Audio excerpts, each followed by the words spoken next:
आदरणीय आमा बुवा दिदी बहिनी तथा दाजुभाइहरू, आज म तपाईहरुको सामु एउटा नेताको रूपमा मात्र होइन, बरु एउटा बाबु, एउटा योद्धा र यो देशको माटोमा आफ्नो रगत र पसिना मिसाएको एक साधारण नागरिकको रूपमा उभिएको छु। इतिहासका धेरै मोडहरूमा हामी सँगै हिँड्यौं। कतिपय ठाउँमा हामीले सफलताका ठूला उत्सवहरू मनायौं त कतिपय ठाउँमा हामीले अपूरणीय क्षति पनि बेहोर्नु पर्यो।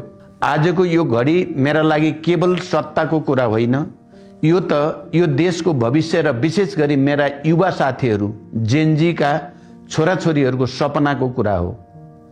धेरैलाई लाग्न सक्छ म जस्ता पुराना नेताहरू एउटै हुन्, तर म आज यो सार्वजनिक मञ्चबाट प्रष्ट भन्न चाहन्छु, म ती पुराना नेताहरूको भिडमा छैन।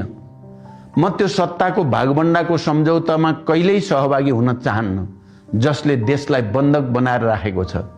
म फरक छु र म यो प्रमाणित गरेरै छाड्ने छु।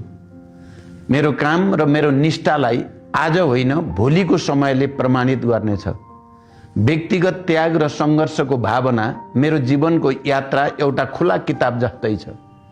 म त्यो पिता हुँ जसले आफ्नै आँखा अगाडि आफ्नो जेठी छोरी ज्ञानु र जवान छोरा प्रकाशलाई गुमाउनु पर्यो। म त्यो श्रीमान हुँ जसको जीवन सङ्गिनीले बीच बाटोमै साथ छोडेर गइन्। मैले समयको चक्रमा आफ्ना परिवारका सदस्यहरू मात्र होइन, हजारौं सहयोद्धा र सहयात्रीहरूलाई पनि गुमाएको छु। एउटा मान्छेले आफ्नो जीवनमा जे जति गुमाउन सक्छ मैले ती सबै गुमाएँ। तर मलाई अझै पनि के कुराले अगाडि बढ्न प्रेरित गर्छ भने यो सङ्घर्ष मेरो व्यक्तिगत होइन, यो त ती हजारौं शहीदहरूको सपना पूरा गर्ने यात्रा हो जसले एउटा सुन्दर र समृद्ध नेपालको लागि आफ्नो रगत बगाए। मलाई थाहा छ मेरो परिवार र मेरा कमरेडहरूको यो बलिदान खेर जाने छैन। परिवर्तन अनिवार्य छ र म यो सुनिश्चित गर्नेछु कि त्यो परिवर्तन भएरै छाड्नेछ। मेरा युवा साथीहरू, तपाईहरुले आज जे मागिरहनु भएको छ, भ्रष्टाचारको अन्त्य, पारदर्शिता र एउटा बलियो सरकार, ती मागहरू मैले जनयुद्धका दिनदेखि नै उठाउँदै आएकै माग र एजेन्डा हुन्। मैले लामो समयदेखि भन्दै आएको छु कि यो देशमा राजनीतिक स्थिरता र विकासका लागि प्रत्यक्ष निर्वाचित कार्यकारी प्रमुखको व्यवस्था हुनुपर्दछ। यो संसदीय खेल र कुर्सीको तानातानले देशलाई कति पछाडि धकेल्यो त्यो हामी सबैले देखेका छौं, भोगेका छौं। त्यसैले म भन्छु मेरो माग र तपाईहरुको माग एउटै हो। म तपाईहरुकै पुस्ताको सोच बोकेर हिँडेको यात्री हुँ। हलिउडमा एउटा चर्चित संवाद छ, या त तिमी नायकको रूपमा मर या त आफूलाई खलनायक बनेको हेर्न जीवित रहौ। यदि म धेरै अघि बिदा भएको भए सायद देशले मलाई नायकको रूपमा मात्र सम्झिन्थ्यो होला, तर म खलनायक बनेर इतिहासको पानामा हराउन चाहन्न। म यो देशलाई सही दिशामा नपुर्याएसम्म विश्राम लिने छैन।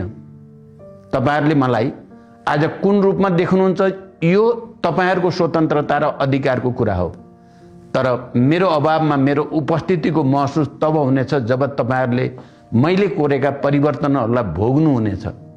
म हार मान्न तयार छैन किनकि मेरो काम अझै सकिएको छैन। म नयाँ विचारहरूका लागि सधैँ खुला छु। म नयाँ पुस्तालाई स्वागत गर्दछु र नयाँपनलाई आत्मसात गर्न तयार छु। तर एउटा कुरा याद राख्नुहोस्, हरेक चम्किलो चीज हीरा हुँदैन। आजको यो डिजिटल युगमा सामाजिक सञ्जालका भ्रमहरूले तपाईहरुलाई बहकाउन सक्छन्।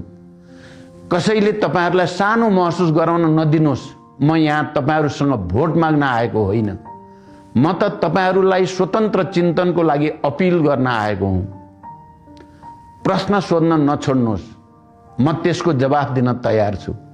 मलाई अझ बढी दबाब दिनुहोस्, म त्यसको सामना गर्न तयार छु, किनकि मलाई थाहा छ मेरो शक्तिको स्रोत तपाईहरु नै हो। हामीसम्म अर्को 20 वर्ष परीक्षण र त्रुटि, ट्रायल एन्ड एरर गर्दै नयाँ नेताहरू जाँच्ने समय छैन। हामीले गम्भीरतापूर्वक सोच्नु पर्दछ। म ती वीर शहीदहरूप्रति नमन गर्दछु जसले नेपालको सुन्दर भविष्यका लागि आफ्नो ज्यानको आहुति दिनुभयो। आउनुहोस् मिलेर एउटा यस्तो नेपाल बनाऊ जहाँ कुनै पनि युवाले आफ्नो भविष्य खोज्न विदेशिनु नपरोस्। धन्यवाद।